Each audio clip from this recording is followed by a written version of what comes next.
I recently went through a pretty rough breakup and have since been trying to get my life back together. I'm in my mid-20s, so I still have enough time to find the right person. In the meantime, I'm focusing on improving myself, both physically and mentally. I had just finished work and was driving back home to rest up for the following day. I was completely exhausted from all the paperwork. I just wanted to get home, have a drink, chill for a bit, and go to sleep.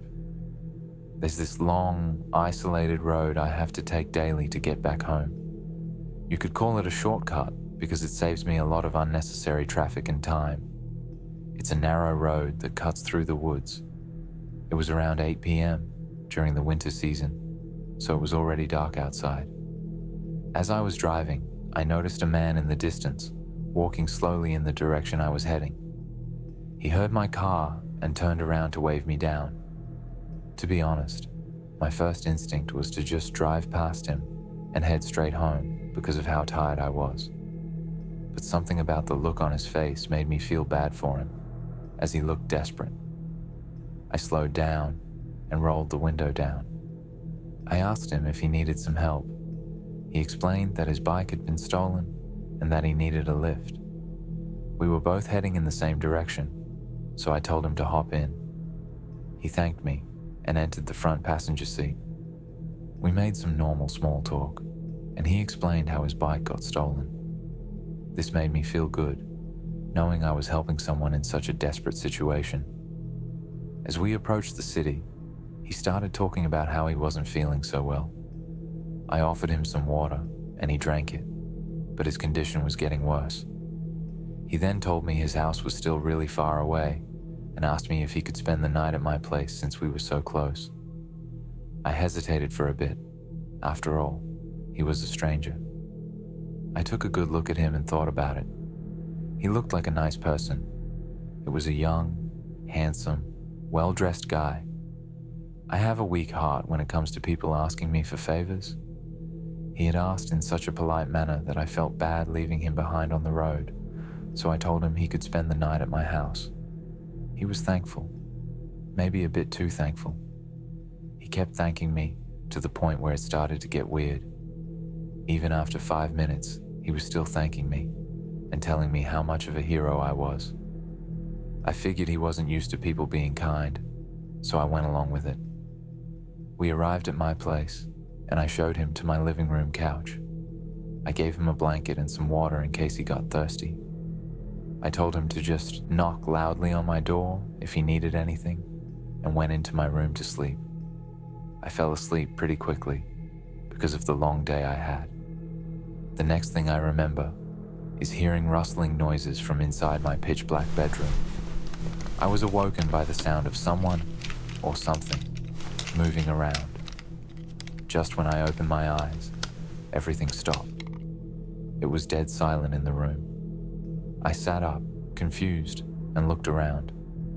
I blamed it on my imagination and laid back down. That's when I saw it. The closet next to my bed was ever so slightly open. I knew for a fact it was fully closed before. I never leave my closet door open like that. I always make sure it's fully closed. The dots connected in my head. It was the guy. He had probably messed with it. My suspicions were confirmed when I started hearing faint breathing noises coming from inside the closet. Somehow, I remained calm and acted like I didn't notice him hiding in there. I knew I had to act smart, or else things would get messy. I slowly got up and walked calmly out of the room, with my phone in my pocket. I shut the door behind me and ran as fast as I could down the stairs to my front door. That's when I heard my bedroom door open and footsteps running down the stairs. I managed to run to my neighbors and started banging on their door until they let me in. I told them everything while they called the cops. Long story short, the guy had bad intentions and ran away before the cops arrived. He is still somewhere out there and hasn't been caught yet.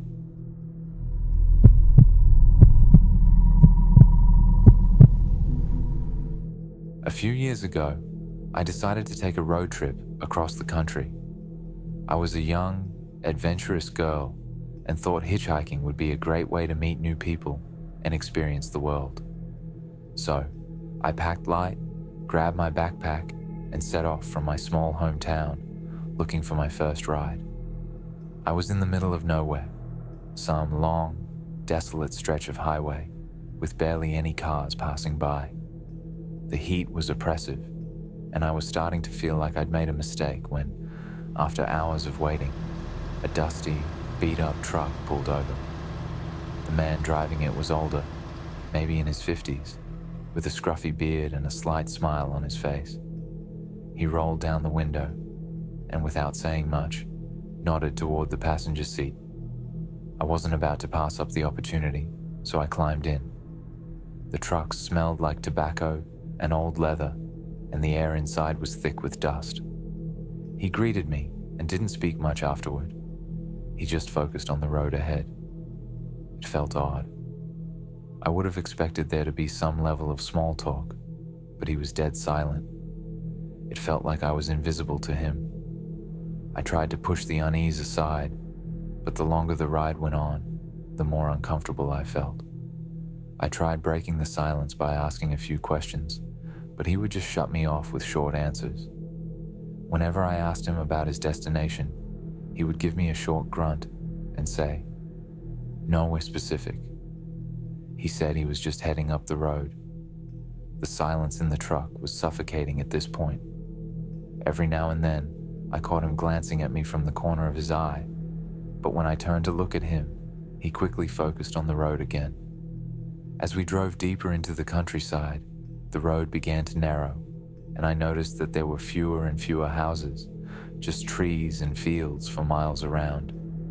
My instinct told me something was off. I tried to make small talk, asking where he was from, but he only gave vague answers. The moment things took a turn was when we approached a secluded stretch of woods.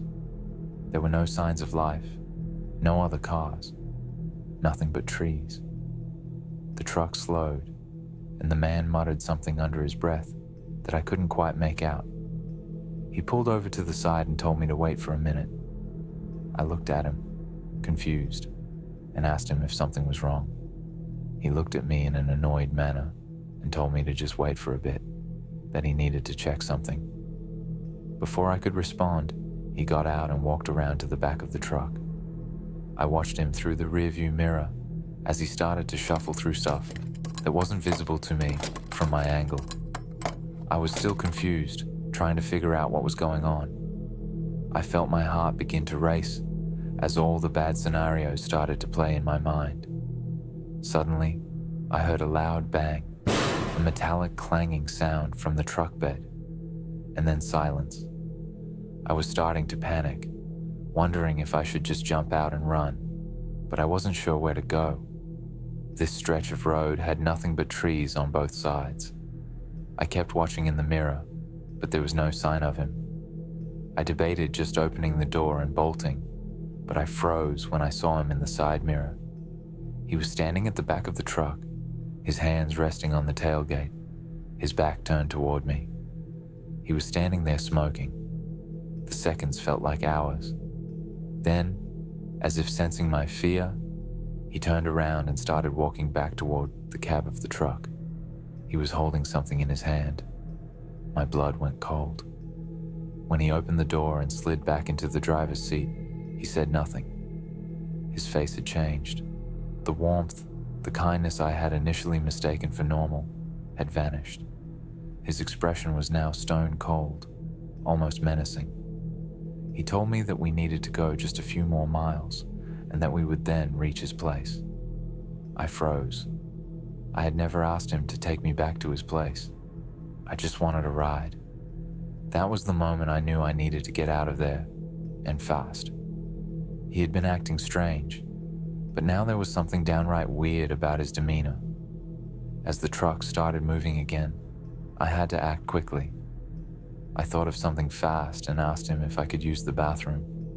He grunted, clearly irritated, but nodded. I didn't wait. As soon as we passed a small clearing near the edge of the woods, I told him to pull over. I made up some excuse about not feeling well, and to my surprise, He agreed and stopped the truck. As soon as the truck slowed, I opened the door, jumped out, and started running into the trees, not daring to look back. I could hear him shouting after me, but I didn't care. My heart was pounding in my chest as I ran. At first, I could hear his footsteps behind me. Luckily, I was really fit at the time, so I could easily outrun him. About a minute later, he gave up on following me, and I just kept running deeper into the woods. I heard his truck speed off in the distance, and that's when I took a second to breathe. I sat down against a tree and gathered myself. I kept walking until I found a dirt road, then kept going until I finally stumbled across a small house with people outside. They helped me call the authorities, and when they arrived, the man was long gone, but they found his truck abandoned a few miles down the road. They found strange items in the back of it, things that didn't belong in a normal truck: a hammer, a cleaver, and even a rope.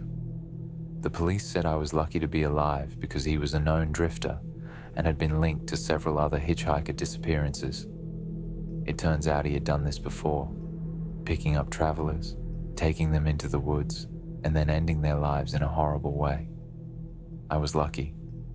I made it out, but every time I hear about someone hitchhiking, it sends a chill down my spine.